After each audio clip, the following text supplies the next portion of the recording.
Assalamualaikum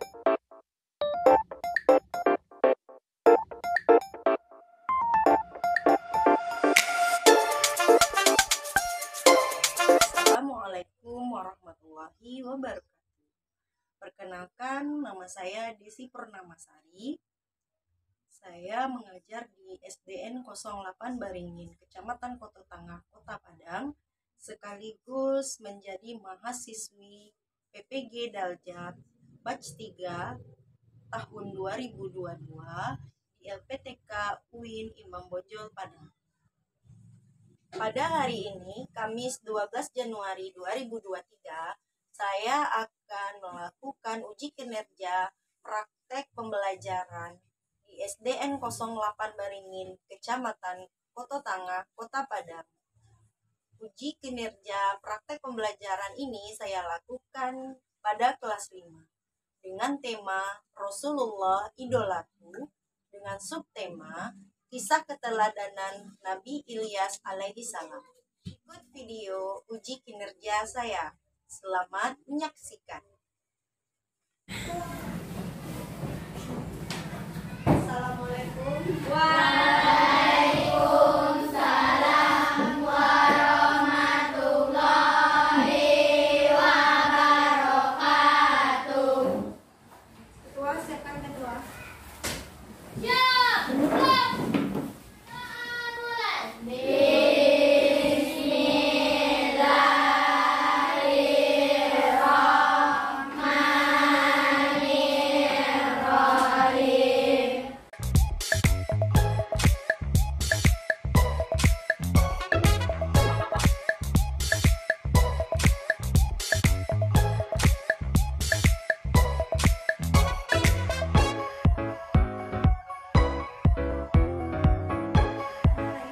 Ada yang tidak hadir hari ini? Siapa saja kami? Apa keterangannya kenapa mereka nggak hadir? Oke. Jadi 2 orang izin, 2 orang tidak ada keterangan. Oke. Baiklah, karena itu semuanya mengenai pembelajaran kita merojaah dulu seperti biasa surah An-Naba ayat 1-5. Kita mulai dari ta'awuz bersama-sama.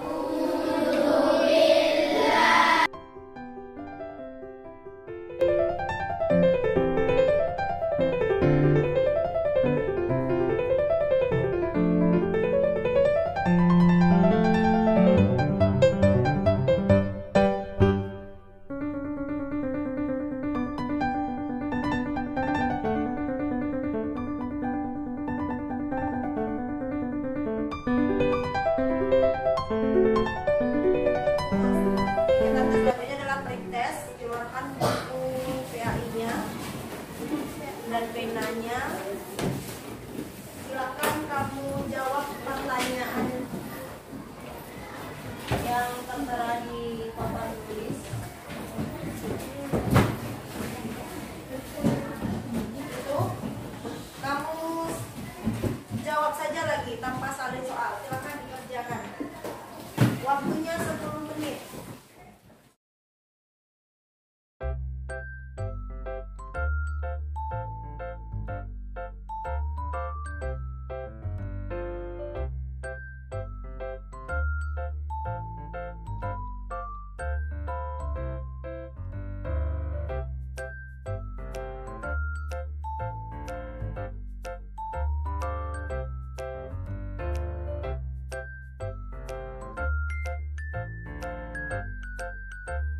Sudah habis.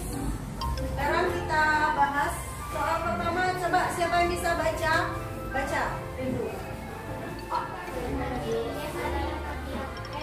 Rindu siapa? Laila. Lagi coba baca Laila. Nabi Ilyas adalah nabi yang Jawaban kamu apa? Ulang lagi baca Laila. Nabi Ilyas adalah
ada yang masih ingat apa pembelajaran kita minggu kemarin? Andin, coba jawab Andin. Tentang kisah keteladanan Nabi Daud. Ya, bagus. Minggu kemarin kita sudah belajar tentang kisah keteladanan Nabi Daud alaihi salam. Nah, apa yang anak-anak ibu ingat dari kisah keteladanan Nabi Daud? Oke, Mawas. Dapat menggunakan besi. Itu merupakan salah satu mukjizat dari Nabi Daud alaihi salam. Ada lagi yang lain? Fahri? Suara yang merdu. Nah, itu sedikit kisah tentang keteladanan Nabi Daud alaihissalam. Baiklah anak-anak ibu, perhatikan kalau ibu bilang pagi, umurnya berapa?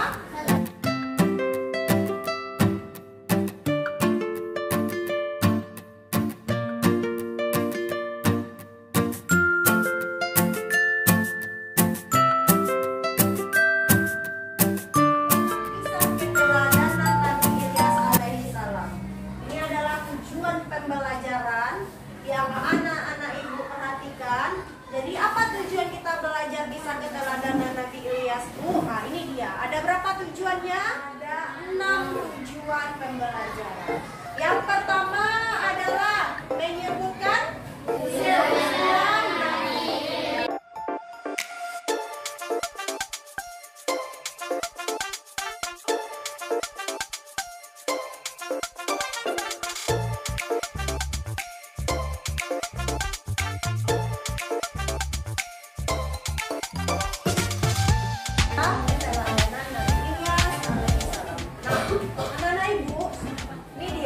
Nabi Ilyas alaihissalam ini ya merupakan keturunan keempat dari Nabi Harun alaihissalam.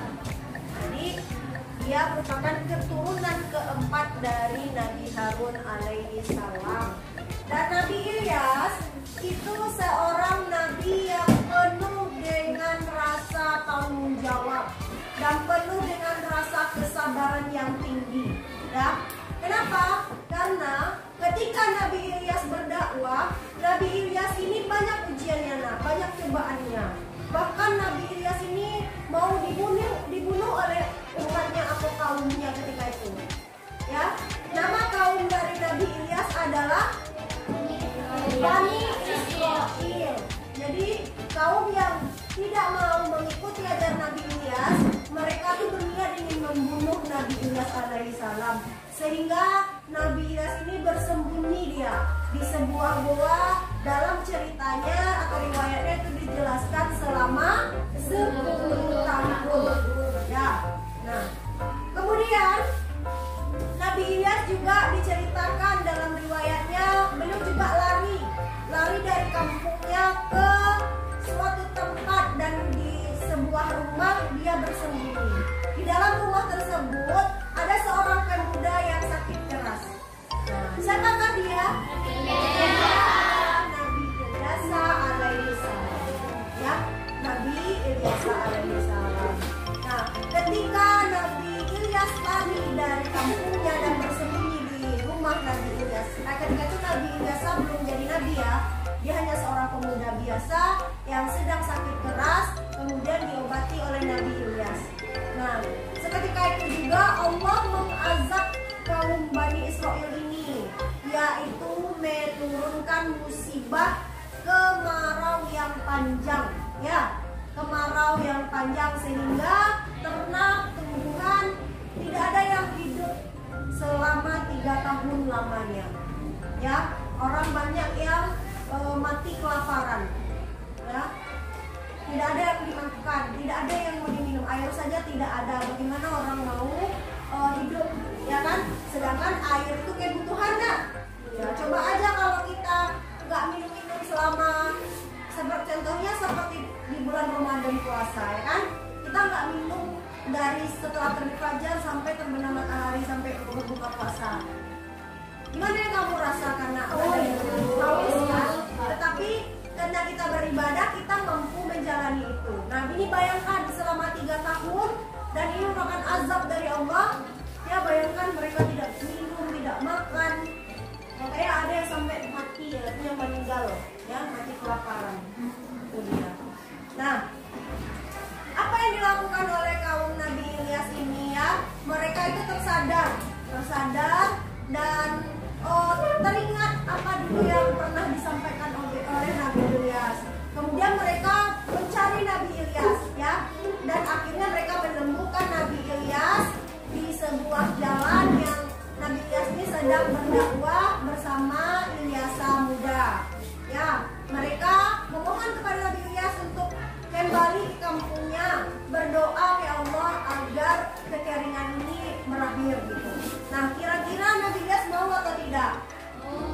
Mau, karena Nabi Ilyas adalah seorang nabi, seorang yang pemaaf ya kan. Nabi ini kelebihannya adalah dia pemaaf dan sabarnya sangat luar biasa. Akhirnya Nabi Ilyas mau kembali ke kampungnya dan berdoa kepada Allah. Dan Allah pun mengabulkan doa Nabi Ilyas ya.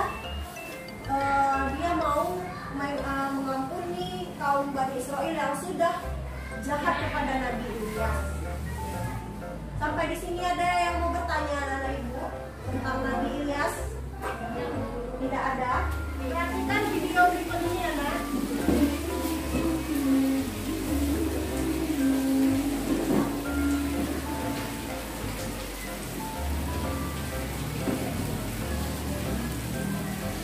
Nabi Ilyas adalah putra Yasin bin Ilyas yang salah satu keturunan di Harun.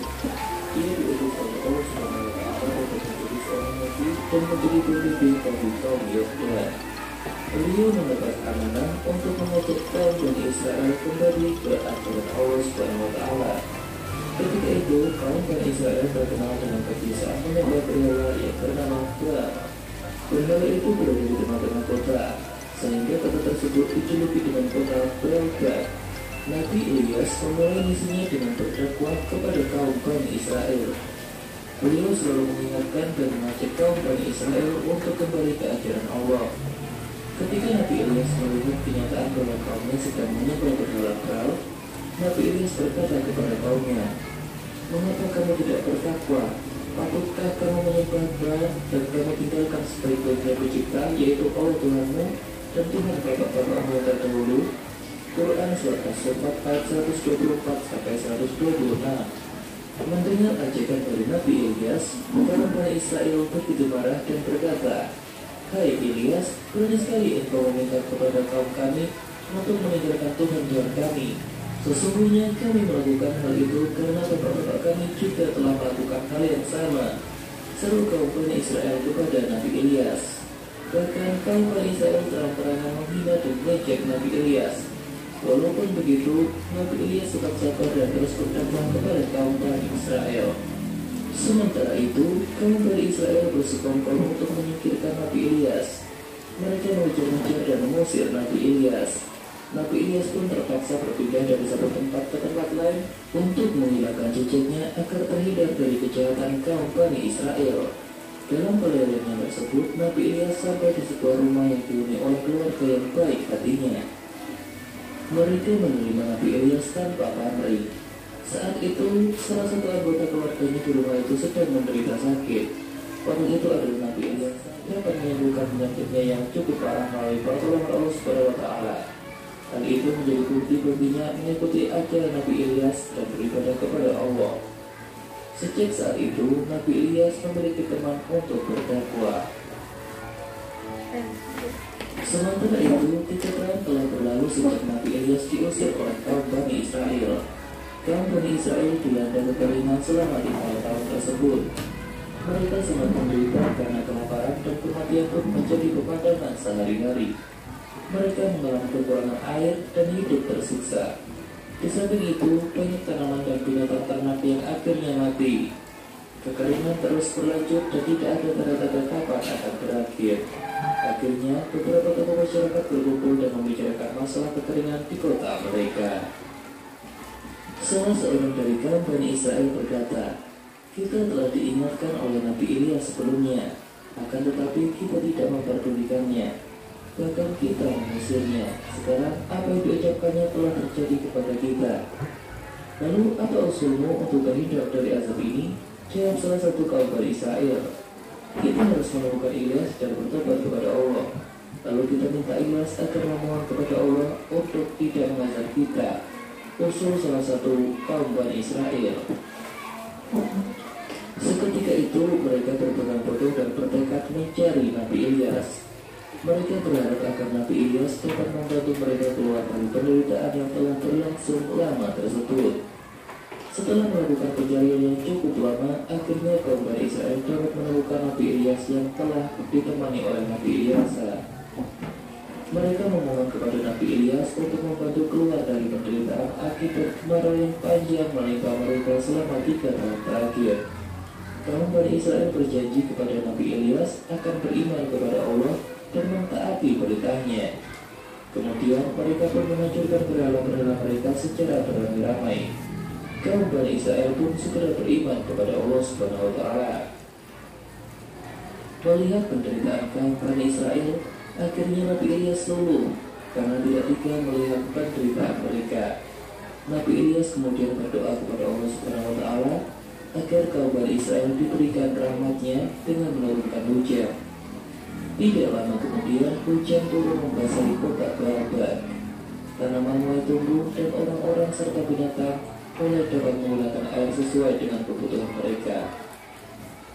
Kaum Bani Israel pun kembali hidup makmur dan sejahtera.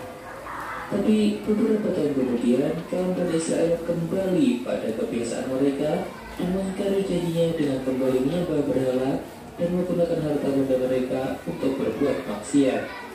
Akhirnya, Nabi Ilyas kembali berdoa kepada Allah agar kaum Bani Israel mendapatkan azabnya.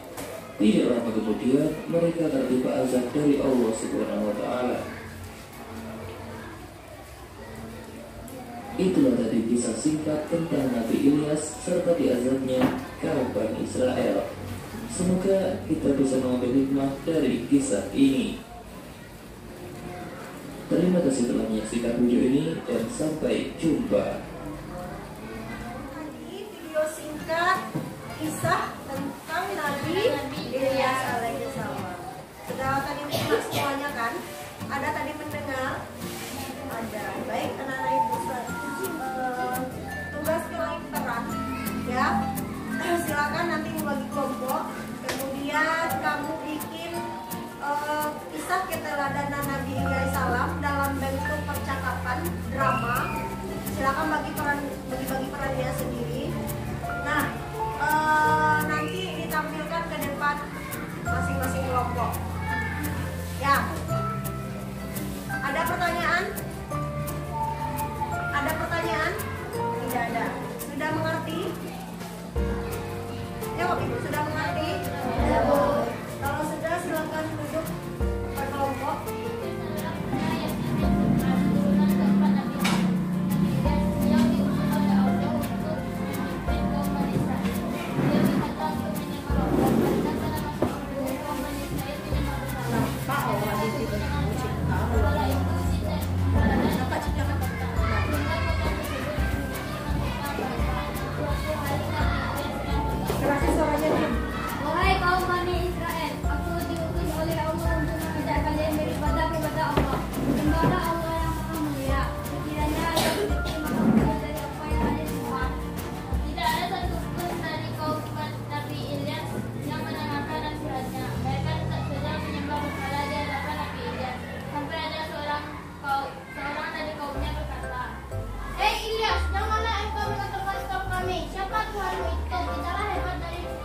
juga telah menghina Tuhan kita. Ini sudah tidak bisa dibiarkan. Kita harus menyusuri dana untuk mengurusinya dan berkah ini. Semua yang ikut dalam pembicaraan tersebut mengucapkan kata setuju. Nabi Ilyas mengetahui rencana jahat kaumnya. Ia pun berpindah-pindah untuk melindungi dirinya. Bahkan suatu ketika sampailah ia di suatu rumah yang penghuninya orang-orang baik. Orang dalam penghuni rumah tersebut mengalami sakit keras. Ternyata adalah Ilyas. Dan di kemudian hari ia berubah menjadi seorang nabi yang diutus oleh Allah Subhanahu wa Ta'ala. Kemudian Nabi Ilyas berdoa kepada Allah atas kesembuhan Nabi Ilyas. Nabi Ilyas terbalik dan merasa takut hingga akhirnya ia memutuskan untuk masuk Islam dan menampingi Nabi Ilyas untuk bertakwa. 3 tahun berlalu setelah kepergian Nabi Ilyas dari tempat kelahirannya, kaum Bani Israel dilanda kekeringan. Mereka sangat menderita karena kekeringan dan kelaparan yang menyebabkan sakit. Suatu ketika mereka melakukan perkumpulan untuk membahas kejadian ini. Seorang dari mereka berkata, kita sudah diingatkan oleh Nabi Ilyas alaihissalam sebelumnya akan tetapi kita tidak mempedulikannya, bahkan kita mengurusnya. Sekarang apa yang telah diingatkannya telah terjadi kepada kita. Lalu apa usulnya untuk terhindar dari azab ini? Kita harus menemukan Ilyas dan memohon ampun kepada Allah. Lalu kita meminta Ilyas alaihissalam berdoa kepada Allah untuk tidak memberi azab kita. Ketika itu mereka bertolak mencari Nabi Ilyas. Mereka sangat berharap kepada Nabi Ilyas. Setelah pencarian lama, kaum Bani Israel akhirnya menemukan Nabi Ilyas yang telah bersama Nabi Ilyas. Wahai Nabi Ilyas, kami mohon berdoalah kepada Allah agar azab ini segera berakhir. Kami berjanji akan beriman kepada Allah. Akhirnya mereka semua beriman kepada Allah dan menghancurkan berhala-berhala mereka tersebut. Nabi Ilyas berdoa kepada Allah agar Allah menurunkan rahmatnya. Akhirnya Allah menurunkan hujan kehidupan kembali lama. Namun beberapa tahun kemudian, kaum Bani Israel kembali mengingkari janjinya dan menyembah berhala. Sehingga Nabi Ilyas kembali berdoa kepada Allah dan menurunkan kembali azabnya. Dari kelompok kami. Assalamualaikum warahmatullahi wabarakatuh. Waalaikumsalam warahmatullahi wabarakatuh. Semuanya tadi sudah ditampilkan salah satu kelompok ya dari 3 kelompok, dan tadi adalah kelompok yang terbaik hasil tugas kelompoknya. Dari penampilan kelompok tadi, adakah anak ibu yang ingin bertanya? Tidak ada. Oke. Tadi paham ya alur cerita yang sudah ditampilkan oleh kelompok 1 tadi? Baiklah anak ibu. Untuk itu marilah anak ibu, ada 3 hikmah yang dapat kita ambil dari kisah keteladanan Nabi Ilyas alaihissalam. Yang pertama apa, Razik? Nabi Ilyas alaihissalam senantiasa sabar menghadapi umatnya yang durhaka dan tidak pernah berhenti mengajak kepada kebaikan. Ya, bagus. Yang kedua apa, Nesha?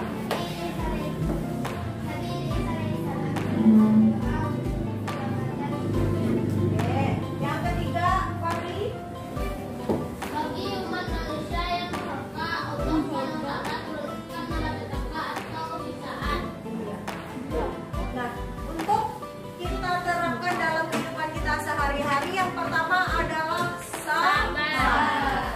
Yang kedua, Dalam mengajak kebaikan. iya, mengajak orang kepada kebaikan. Yang ketiga, berdoa kepada Allah. Dan yang terakhir, yang keempat adalah orang yang durhaka terhadap Allah, maka Allah akan menurunkan azab. Sampai di sini paham semuanya? Ada pertanyaan? Tidak ada. Baiklah anak ibu, kalau begitu silahkan setelah ini ya kita tutup pembelajaran kita, kemudian kerjakan tugas yang terdapat di halaman 59 ya. Kerjakan tugas tersebut di rumah minggu depan